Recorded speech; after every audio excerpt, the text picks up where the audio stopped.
What is up, everybody? Welcome to the Action Network podcast presented by DraftKings. I am your host, Chris Raybon. This is our NFL Week 6 betting preview. We're going to talk sides, totals, props, moneyline dog, parlays, touchdown parlays, and of course, we're going to build our Sunday six-pack of Against the Spread bets with the help of my co-host, the Prime Minister of Degenerate Nation, Stuckey. Stuck. You've been crushing it this year. How you feeling heading into week number 6? Good. 1-2 on the six pack last week, but winning week. I gave you the Broncos. I wanted to keep you in there. And I, yeah, hit the money line dog total Like 5 in a row. and my touchdown score. Yeah, T Last Higgins. week. I actually had that. I had T Higgins as well. So yeah, it was a decent week. I had some end game joy. Like I feel like it's finally turning around. Like I had the Jags.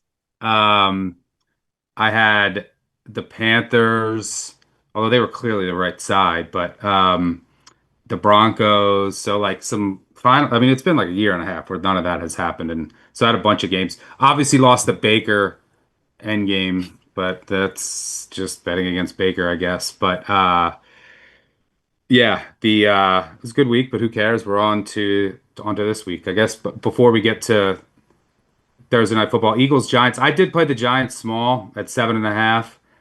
I don't love it, but I make it around 6. I think you're around the same. Yeah. So like and I expect it to be super low scoring. I agree with the under move. So, you're telling me I get over a touchdown on what should be a super low scoring game with a home divisional dog. And I know that the Giants are depleted at receiver. Like they already lost Neighbors, and what Slayton is going to be out.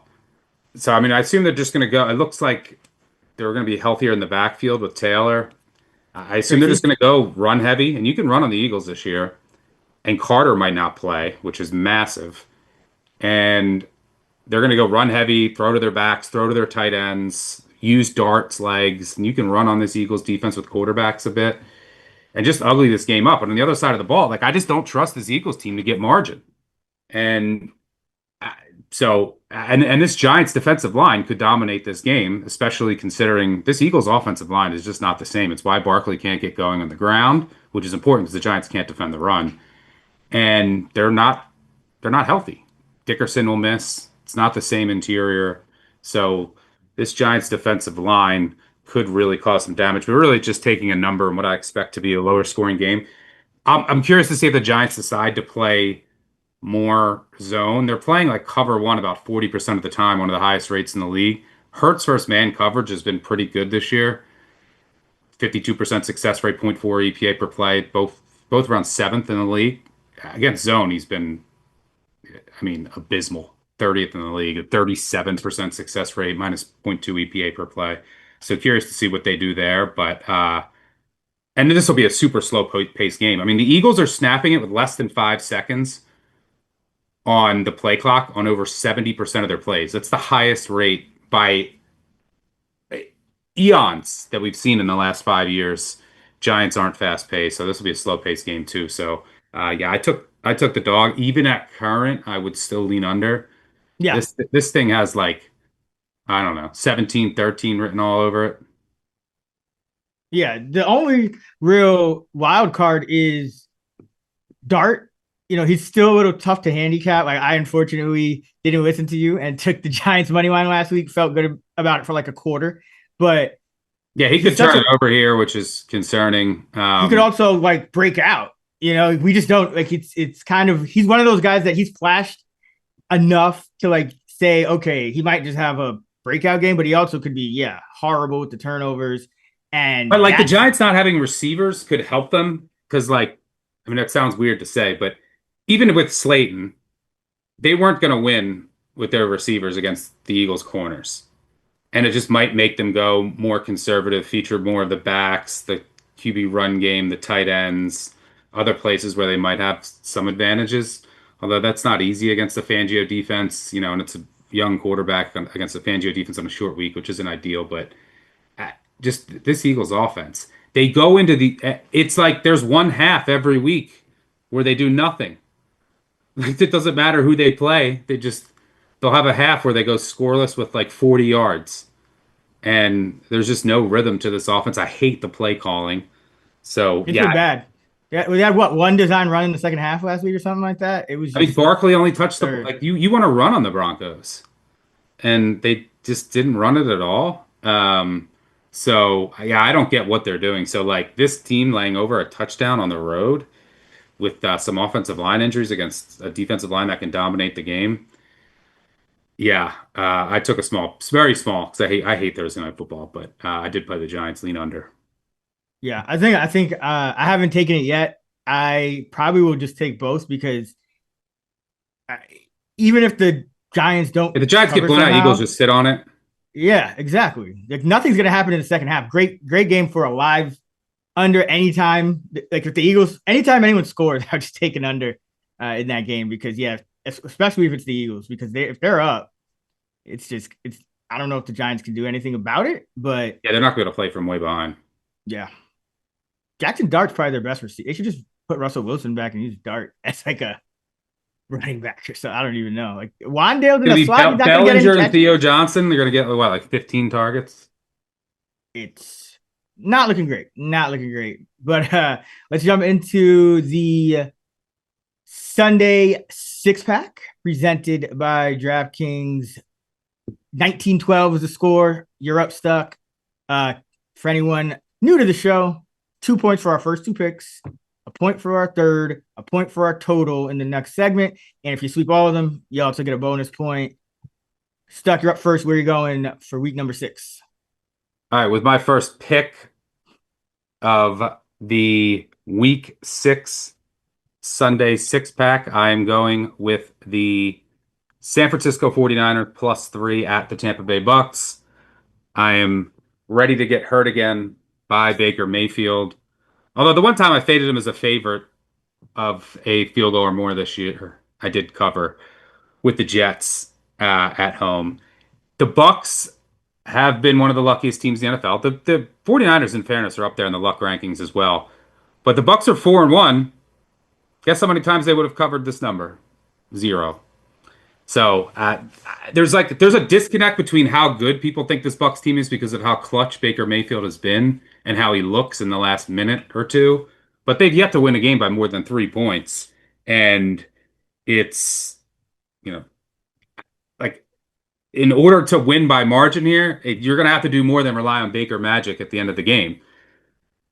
And I don't think that there's much at all separating these teams. Number one, they've both been fairly lucky, Bucks a little bit more so. There's also still some potential turnover regression coming for Baker. It didn't come last week, and he was clean last week, but for the full season, he's been pretty fortunate.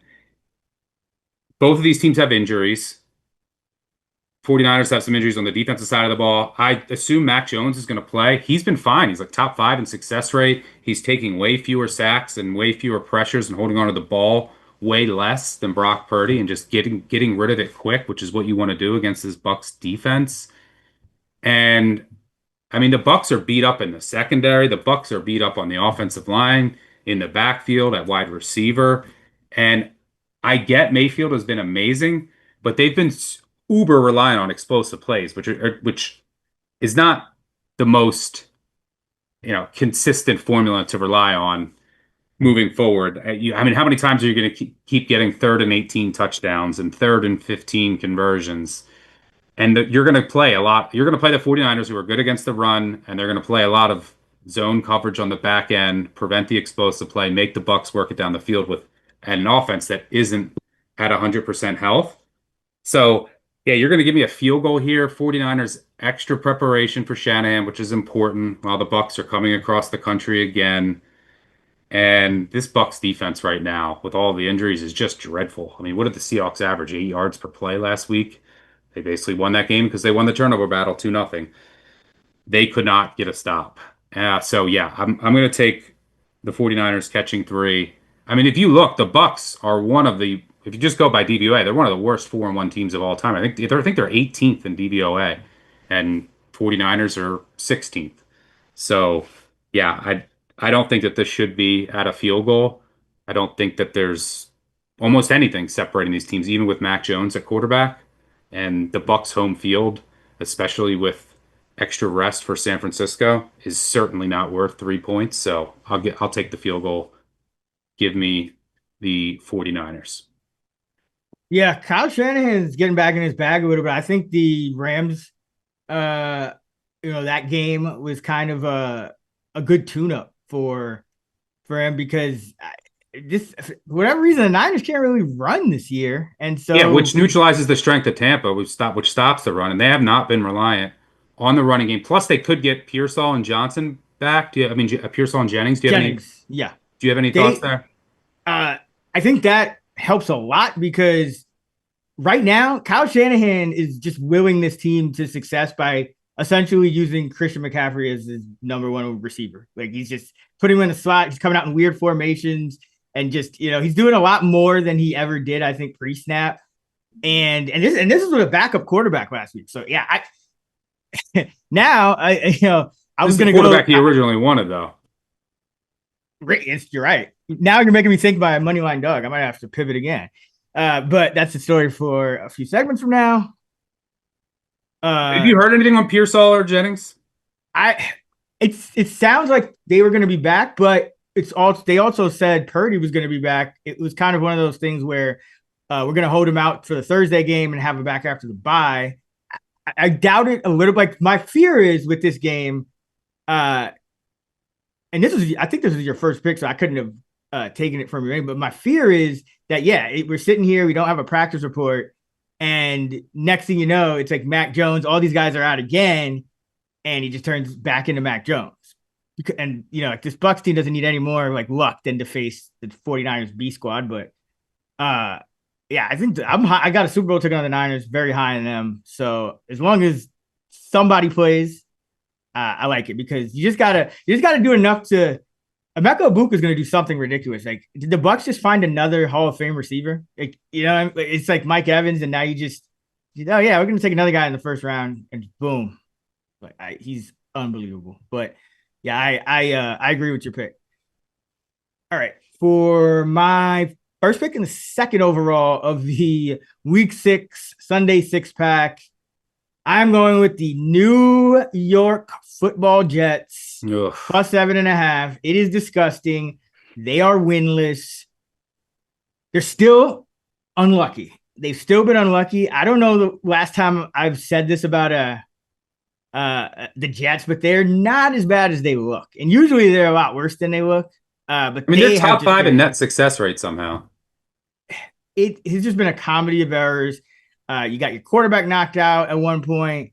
You got, you also faced the Bills, the Steelers. Like the schedule is not too easy outside of the Dolphins. The Cowboys, I have my doubts about too. But this team overall, they make these back-breaking mistakes. Like if you looked at that game last week, Breece Hall gets just clean clocked, fumbles. They're driving in to score. Dallas scores, and then the Jets go 3 and out, and Dallas scores again. This all happens in like a minute and a half at the end of the second half. And that was, 2 scores is what Dallas won by. I know the Jets kind of padded it late, but it would have been a whole different game because the Jets probably score on the other end. So that essentially was the difference in the game right there. But yeah, to your point, these teams are both, I think, good defensively. It's a low total game. So 7.5 in a game like this, you always want something like that. And then just at this point in the year, everyone's making a lot about the no one's undefeated. But if we're betting, we want to look more at the teams that are winless, because if you just blind bet winless underdogs at any point in the season, week 2, all the way through until, these dogs win, you are 119, 77-2 since 2018, 61%. Your ROI is 17%. And if you bet them and they're single digit dogs, so not just, oh man, they're just terrible, 103, 58-2 over that same span, 64% with a 23% ROI. So this is just a spot for me. And remember, this is a neutral field. I think I do give the Broncos a slight, like a little boost just because Sean Payton did this last year. They kind of know what to expect a little more. but the Jets were out there too.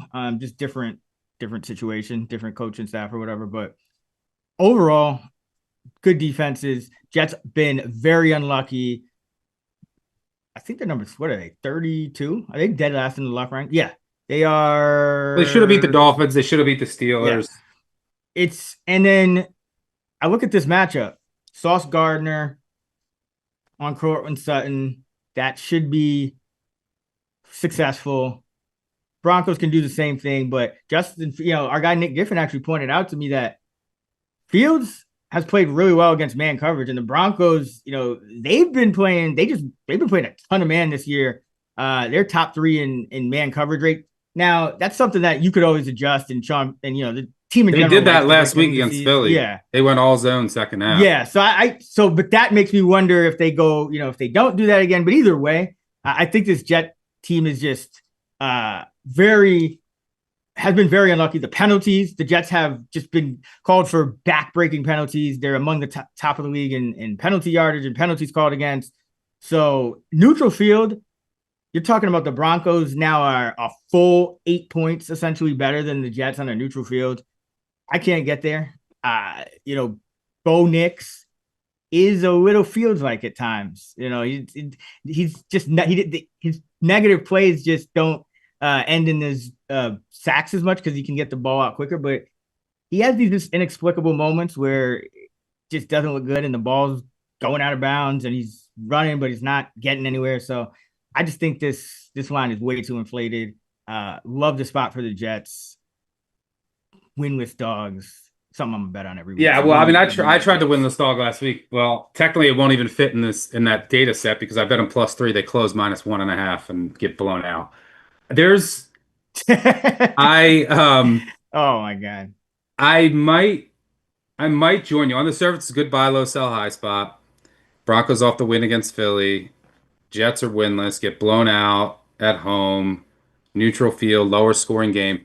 I will say the Jets defense I'm done with the Jets defense. They're atrocious. I mean, that was an embarrassing effort last week. You're playing a team that was without 4 starting offensive linemen, without 2 of their best receivers, and you can't get a stop. I'm done with their defense. Their defense to me is one of the worst in the league. The fall off has been incredible. Additionally, they can't stop running quarterbacks. They can't do it. They can't stop anything. They can't tackle. So, I mean, even with Bo Nix, I know that the Broncos have a guard injury, but other than that, they're pretty healthy. I think anyone can move the ball. I mean, think about the 2 games the Jets had to win or almost won. It was a shootout versus the Steelers and a higher scoring game against the Dolphins. So they're gonna have to do it with their offense. That's where the problem comes in for me, because Broncos are excellent against mobile quarterbacks, probably the best defense in the league at limiting quarterback run game. If Surtain takes out Garrett Wilson, you can run a little bit, but on the Broncos.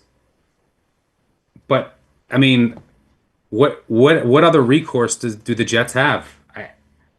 If you have the best corner in the league taking away your only receiver, that's what makes it tough for me. If the Jets fall behind here, it's going to get ugly. But I do make it under a touchdown. Jets have been unlucky, like you said, penalties, close games, turnovers. There's some major turnover regression. They've been extremely unlucky there. So it's Jets or nothing. I do think the under is probably the look. How are the Jets moving the ball here consistently? Yeah, I mean, so the thing that I wanted to mention that. How do you envision the Jets moving the ball in this game? So that's actually, I think, number one, I think Taylor could play a bigger role, but it's going to be the running backs. Let's be serious. But I'm not taking the Jets.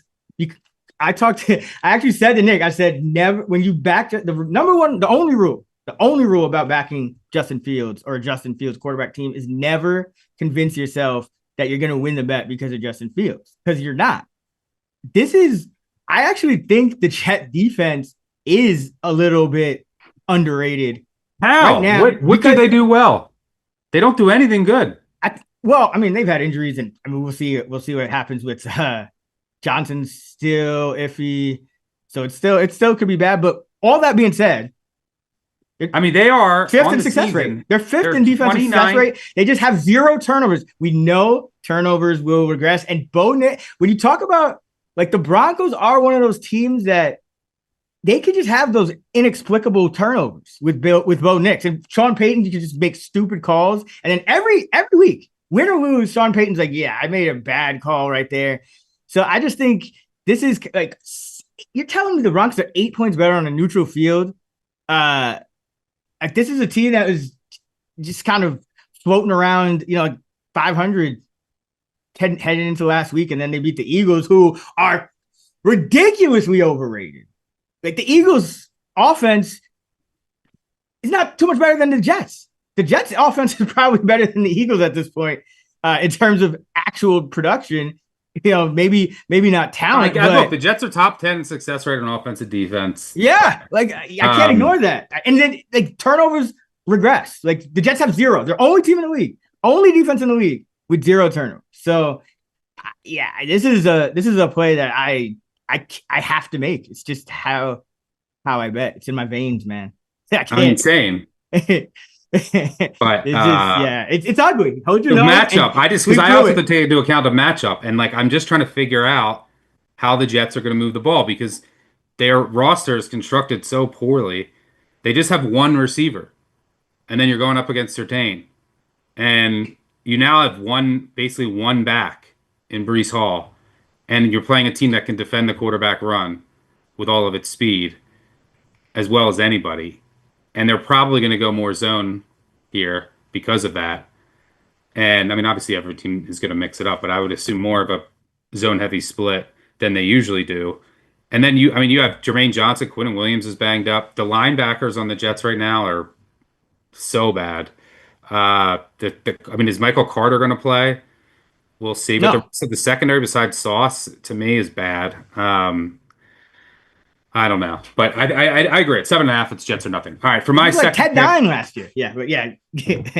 For my I can't talk about the Jets anymore. For my second pick and the third overall of the Week 6 Sunday 6-pack, I'm going with the Kansas City Chiefs -2.5 at home against the Detroit Lions. I faded the Chiefs last week. I still have questions about their offense. Was part of the reason. I'm a believer now. I mean, they had a 64% success rate, the highest of the year. And I mean, Thornton seems to be the real deal as a downfield threat. Worthy obviously makes a big difference. And the offense look at Mahomes' ADOT. It's back to your 2022 levels. They're throwing downfield. I think this Chiefs offense might be back, especially once Rice comes back. But they're going up against the Lions defense that has no secondary left. What are the Lions going to do here? They play a lot of man coverage and they blitz a lot. They played more zone last week because they don't have any corners left. And if Jake Browning didn't have the worst game of all time, they could have lost. I mean, Jake Browning basically handed them 21 points on. He couldn't even throw a catchable ball in the first half on one-on-ones on the outside. It was the most embarrassing half of football I've ever seen from a quarterback. He couldn't read the defense. He couldn't throw a catchable ball. I've never seen anything like it. For a guy who's had some success in the NFL, and they basically just handed the Lions that game. And by the way, speaking of the Lions, I get that they just cover every week, so people can just bet them, and I guess I'll just lose money. But, I mean, this is a team that, after week 1, everyone said, no, they're done, they're cooked. And now, 4 weeks later, everyone is saying, oh, they're back, nothing has changed. Who have they? Do you know who they played? They played the Bears at home, missing all their entire secondary. They played the current state of the Ravens with just Lamar Jackson, with the worst defense in the league. Then they played the Browns with Joe Flacco, who's now traded. And then they played the Bengals with Jake Browning, who was so bad they had to trade for Joe Flacco, who was benched. This 4-game stretch has been an absolute joke, and they're beat up. Taylor Decker might not go. Amon-Ra St. Brown didn't even practice today. I don't know what's going on there, but I assume he's going to play. But Decker would be a big loss, and this is a desperation spot for the Chiefs at home. I think the offense is back, and Mahomes. You're going to blitz Mahomes. You can't play man against these speedy receivers with your. I mean, they would have 3 receivers who can run under 4.3. You can't play man with the current state of your secondary. So you're going to play zone and try to blitz. You can't do that against Mahomes. So I don't know how this Lions defense is going to get stops. And I'm going to trust Spagnuolo to do enough to get pressure on Goff to force him into some mistakes. So yeah, I like the Chiefs. This is a great spot. Lions are way more beat up, and I do think the Chiefs offense is back. Give me Kansas City at home. Yeah, they should win here. But I mean, the Lions have been holding it together. But to your point, can't really tell too much because of the strength of schedule. But yeah, everyone is back on the Lions. I think. Yeah, I was just reading about something like, oh yeah, they're essentially going to the Super Bowl. It's like, back up, guys. But, I mean, they've played the last 2 quarterbacks. They played Browning. And they played the 2 most beat up defenses at the time in the league with the Ravens and the Bears. And then they played Browning and Flacco. And their secondary is even more beat up now. They lost Arnold. Dorsey's out. I mean, Arnold hasn't been great, but you have no bodies left. So yeah, I'll take the Chiefs to get it done. For what it's worth, I did a rare money line parlay of the Chiefs and the Packers. I'll just knock that game out right now. The Bengals somehow got the only quarterback in the league that's been worse for zone coverage than Jake Browning, and the only quarterback who creates more pressures on his own than Jake Browning, and Joe Flacco, who the Packers already saw. Flacco's to come in this week, learn the offense. Packers off of a bye, LaFleur with extra rest. The Bengals can't stop a nosebleed. How is Flacco going to deal with this pressure? I don't know. He's going to make mistakes. Maybe Higgins and Chase will have a big day, but yeah, I have even money. The reason I did that is because Dan Campbell just does weird shit in these games. So I can see him like going for 2 or something and this falling on a weird number. So I did moneyline parlay. I don't recommend always doing that, but I do think the Packers are pretty safe this week. Yeah, they should be. I mean, they were safe for 56 minutes the first time against Flacco, and then they tie the. I mean, and they were going up against an elite defense on the road. That's the difference. This is the worst defense in the league, and they should be healthier on the offensive line. So, but yeah, for the contest, for the 6-pack, give me Chiefs -2.5. All right, I'll get to my second pick in a moment. Just a reminder, we have a special promo for those of you thinking of subscribing to Action Pro. For a limited time, you can get 33% off a monthly subscription. So for the price of a week, you get a whole month's worth of access. Get our NFL prop experts like Sean Kerner, Nick Giffen, all their picks instantly. So you always get the best number because those guys do move the lines. Plus, MLB playoffs are happening nightly. College football is in full swing. So now is a great time to experience all that Action Pro has to offer. Just head to actionnetwork.com/pro today to get 33% off a monthly subscription. Before we get to the rest of our Sunday 6-pack, I'll throw it to myself for a quick word from our sponsor. The Action Network podcast is sponsored by DraftKings, and in partnership with DraftKings, we'd like to tell you that the next great touchdown is coming, and you can bet on it. Right now, new customers can bet $5 and get $200 in bonus bets. That's right. New customers turn $5 into $200 if your bet wins, paid instantly in bonus bets. To get started, use promo code Action Network when signing up. Once more, use Action Network when signing up with DraftKings to get on board. The crown is yours. All right. If you didn't think it could get any more disgusting than the Jets, you're in for one, because for my second pick, the 4th overall of the week 6 Sunday 6-pack, I'm going with the Baltimore Ravens plus 7.5 at home against the Rams. Now, the Ravens, there's no way else to say it. They don't have the best player in the league at quarterback, and they don't look like they're going to get him back. And half of their, or 3/4 of the defense has been injured. So they're not in good form, but I do think they'll be better this week than they were last week. I think some the trade. I think the move for you know, Gardner Johnson, like, is he gonna actually play, or are they just gonna do the thing where they sign him to the practice squad and he doesn't actually play? I don't know yet. I don't know anything that's going on with this team. I mean, the secondary right now is the biggest concern. I mean, because if you don't have a Awuzie, Humphrey, Hamilton, and you already have Ardarius Washington's already on IR, and you're going up against these receivers, and your defensive line's a joke, and you can't get any pressure. And Roquan's, I think, going to be out. So, and the whole defense, yeah, the whole defensive line is in shambles. I don't know. I don't know what they're going to do. Yeah, I mean, I couldn't do this. I make I this can't. The about Ravens I are make this literally. about I think they're the six, worst five and a right half, now. six. Depending on how I think who's going to play, I think they're the worst defense in the league right now. Um, I mean, look at the Texans look like. And yeah, you have the Rams. McVay's usually good in these spots on the East Coast.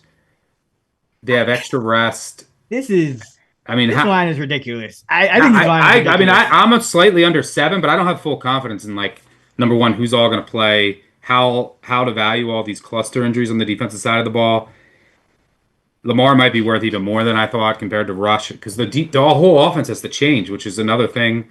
It's just a completely different offense, and you want to attack the Rams secondary, but it's Cooper Rush. So like you're just taking the number here, and I mean it's a good buy low Well, spot on a team off of a blowout, but I don't know if I can get there. I mean, I hope for your sake and the show's sake, I'm going to root for them in the cover, and I'm going to root for them to win because of my team. But from a betting perspective, my hope was that they get blown out here, and then I'm going to come in and buy them to win the Super Bowl. so first, yeah, and to that point, right now they're still favored to win the division, right? Like, so Yeah. this is still a team that I just think this is the bottom of the market for the Ravens. I mean, you're talking about a Rams team at home was somehow favored by what, eight and a half at one point against the Niners, lose that game somehow. Now are on the road across country, and it's the same number again. What do we know about this Ravens team? Well coached, and generally they make it work. This happens to them way too often. I think Harbaugh with another week, like they needed that against the Texans. They needed that wake up call. Harbaugh was like, yeah, I'm gonna try everything. I still think they can, kind of muck up this game. This Rams team, I know McVay's been good in the past, but I wouldn't be surprised if the Ravens win this game. I don't think Rush is like the worst quarterback. I think that's why they pivoted away from just using like a running quarterback.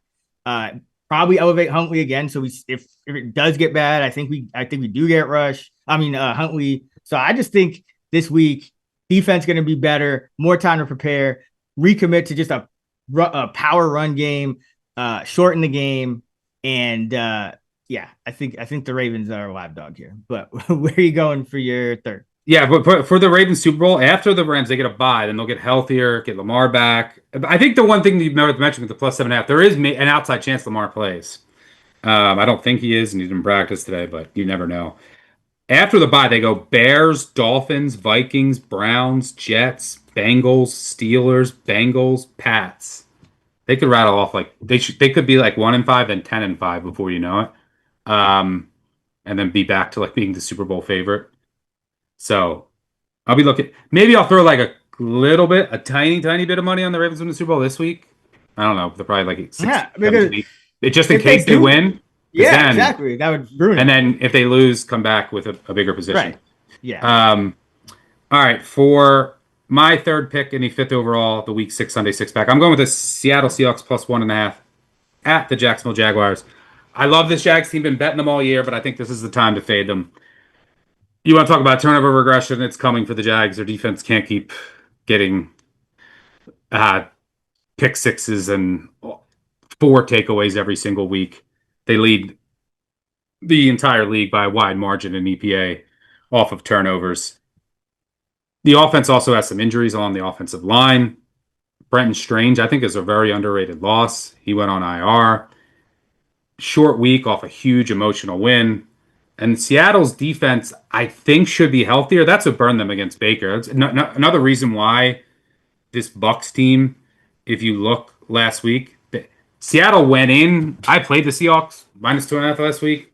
They went in a little more banged up than they thought, and then they got hurt. They got hurt during the game. They like their secondary was in absolute shambles last week. But there's a chance they get DeMarcus Lawrence back. There's a chance they get a couple of guys in their secondary back, which would be big. But they're gonna look. The Jags aren't gonna be able to run the ball here in Seattle. Trevor Lawrence hasn't been great. Like it's all scheme stuff from Liam Cohen. And you know who has been great? It's Sam Darnold. I mean, you just can't argue it at this point. He's number one in EPA plus completion percentage of expectation, number one in success rate, number one in adjusted EPA per play. And he's also been the best quarterback in the league against zone. That's what the Jags run a ton of. And I don't think Trayvon Walker is going to play again. I think they're going to ease him back, and they'll probably come back the following game. And without Trayvon Walker, it was very noticeable against the Chiefs with this defense that gave up a 64% success rate. They couldn't get any pressure. Their pressure rate fell off a cliff. It was 23.9%, season low by far. So this Seahawks offense is cooking. Darnold's playing at an extremely high level. They're going to get a defense, I believe, without Walker that can't really generate pressure, that has a hole on the outside at one corner spot at times. It's going to play a ton of zone. Darnold's been eating that up. Turnover regression for the Jags. Short week. I think Seattle should be healthy on the defensive side of the ball, but I think their defense matches up well. So, yeah, I'm going to take the 1.5 with the Seahawks on the road. Yeah, this is one that's just I need to know exactly who's playing for the Seahawks because this is a lot. You know, it's not a 7.5, it's a 1.5. But if they get at least one more guy back in the secondary, and yeah, Lawrence, I think there's cluster injuries there too. D line and secondary. So I don't know where this defense is at this point. So yeah, I mean McDonald said that Witherspoon and Lawrence will go out to practice midweek. Love later in the week. Derek Hall's not going to play. Yeah. But I think Witherspoon and Lawrence are going to play. I'm not sure on Love, and that would be enough for me. Yeah, it could to the Jaguars. Yes, they've been lucky on defense, but I would say they've been pretty unlucky on offense. Like until I guess getting an extra touchdown off a play from the 1 yard line. No, I agree, but the passing offense hasn't been like operating at a elite level. And they need to get their run game going. Like that's Cohen's whole offense is based off of that, and I don't think they're going to be able to do that against Seattle. So yeah, I'm just taking the 1.5. But look, it's Wednesday. It is my third pick. The other ones I thought of we'll talk about in a bit. Where are you going for your final pick? My third and final pick, the 6th overall of the week 6 Sunday 6-pack. Going with the Carolina Panthers plus a juiced up 3.5. See if you can get that. I would prefer that to just the 3. But you can get like -120 out there, so I'll give it to you for the contest. I'll give you a 3.5 -120. All right, let's do it because you owe me a half point somewhere down the line. Yeah, we do this every year. You got it. Panthers, we do one a year on each side. Panthers last week started off really rough. Turnovers for Bryce Young, same old, but I do think that there were some important changes for the Panthers, being made kind of under the radar. Number one, whether Chuba plays or not, I think, pivoting to more Dowdle, it was a smart move, but they also kind of changed up a lot of things on defense in terms of, guys they were playing in certain spots. And I think it really did help because that, Miami got some short fields and they go up 17-0 and they were struggling to score for, I think it was like five straight punts or something like that at one point. After they went up 17-0, they had one explosive play to Waddle. Yeah. Yep. The rest of their plays was 20 plays for 25 yards. Ridiculous. And we've kind of seen the flashes of this Panther defense. And so it's not something I want to completely ignore because we saw them pitch the shutout to the Falcons. And you look at this both of these teams. So you look at the Panthers, and they've been a lot better defensively at home. Now, that makes sense. That just happens with certain teams. You know, you got the crowd, you get more mistakes by the opposing offense. And Dallas has not been as good on the road offensively. I know Dallas is, up there in offense, but like I said, the Jets essentially gave the Cowboys 14 points in a span of like a minute at the end of the half when they really shouldn't have had any points. The Jets should have just been able to either to just run out that clock or, get close to it and not leave the Cowboys with just, time to score twice. Then they get the game before that was what? The Bears, 14 points the Cowboys put up against the Bears. They should have lost at home to the Giants. I mean, let's be real. The Cowboys, there were 2 wins on the year against the Jets and Giants. Right. That's concerning. The Panthers are just as bad, but they actually don't look just as bad to me based on some of the changes they made, because also you got Leggett back, and is Coker coming back? It sounds like he probably is still week to week. I would say another week, but Horns looked okay. Yeah, that's what I was about to say. So the thing that actually is more important than straight up getting Coker back, who, I mean, might be their second best receiver, but is Leggett has speed. Horn has speed. But those guys were just inactive. Like Horn was a healthy scratch, and then Leggett was missing games. The Panthers had no speed on the field because Ted McMillan is great, but it's like you're just gonna bog down. So I think, adding Horn, and there sounds like he's going to be even bigger part of the game plan. So now you're kind of, you have a little bit of the unknown, and you're still going against a defense that is essentially right there with the league's worst defenses. I mean, they gave up 450 plus yards to Russell Wilson, and he got benched a week later.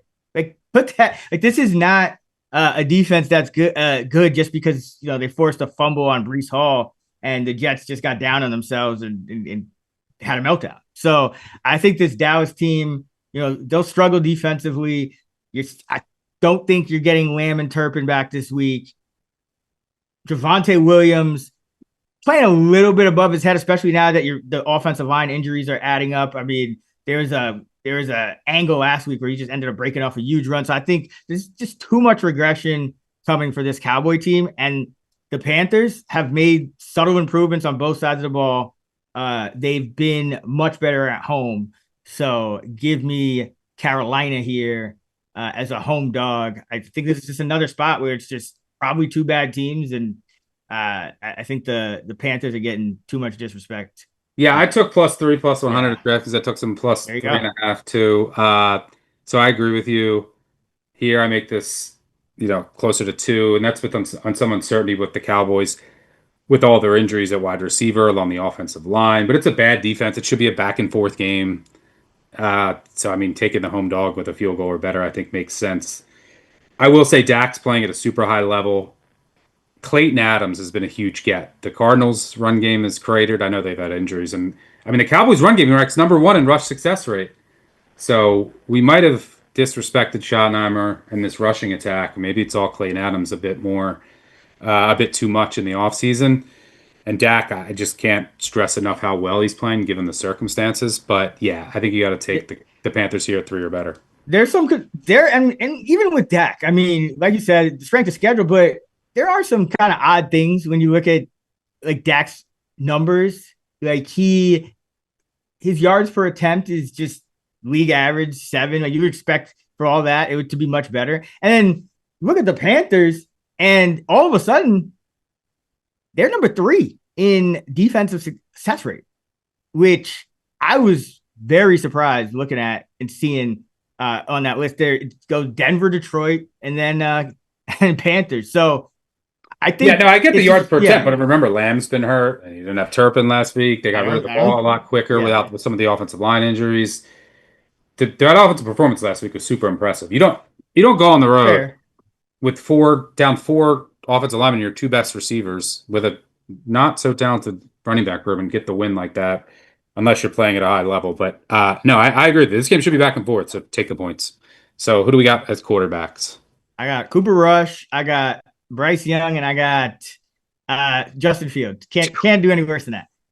I got Darnold, Mahomes, and most likely Mac Jones. I mean, yeah, if you didn't, Mahomes is just kind of. Darnold's been the best quarterback in the league this year. I know, that's what I'm saying. If you didn't have Mac Jones, I don't know. I wouldn't even know who you are right now. Like that. But that's gonna do it for our NFL Week 6 Sunday 6-pack here on the Action Network podcast presented by DraftKings.